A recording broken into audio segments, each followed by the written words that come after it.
I was 10th, and when Mrs. Page called out my word, I spelled capital MISS, capital ALAINEUS, and added, the woman on the green spaghetti boxes whose hair is the color of uncooked pasta and turns into spaghetti at the ends.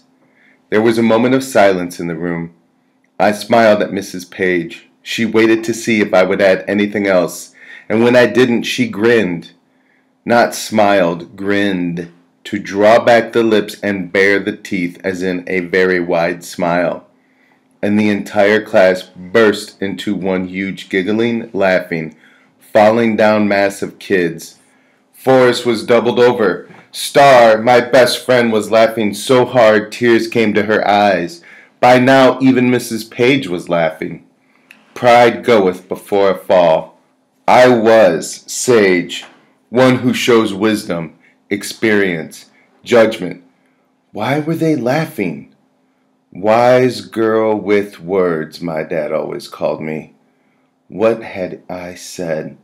I was beginning to turn red, the color of embarrassment.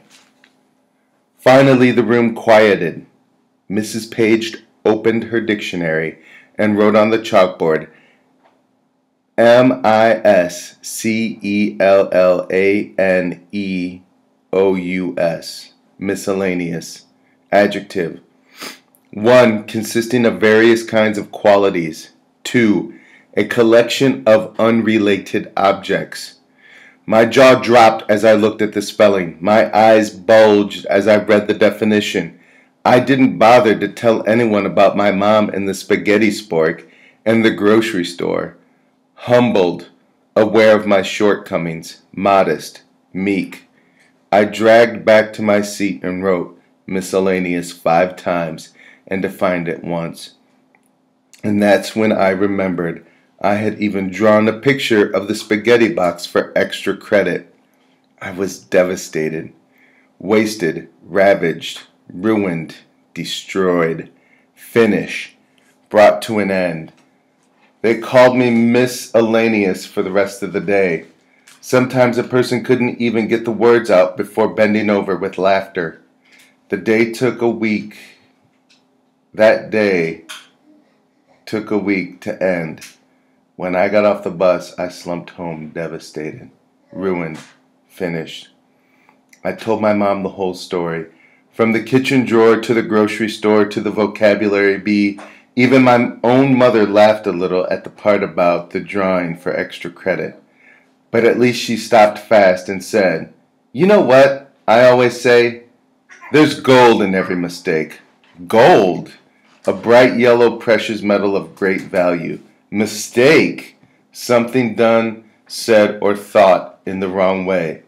Impossible, I told her.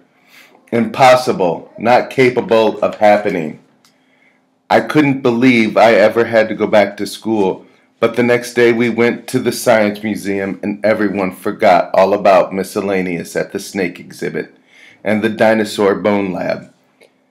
Then the guy said, the field of bone archaeology has been influenced by a wide and unusual array of miscellaneous discoveries around the world. The class burst out laughing, and the guide was pleased with herself for entertaining us so easily. And I knew to apprehend with certainty that my mistake was still alive and well, and nothing like gold. After school I lay on my bed and stared at the wall. How could I have been so stupid? My mom came in and said it was time to work on my costume for the vocabulary parade. We had finished the cape for capable, but I still needed to make the lettering down the back. Mom, I said, I could only be a mistake this year. Mistake. Suddenly I sat up. I looked at my mom. She looked at me. I smiled. She smiled. Sweetheart, she said, let's take another look at that cape. It took the most courage I've ever had to walk out on that stage as Miss Alaineus, queen of all miscellaneous things.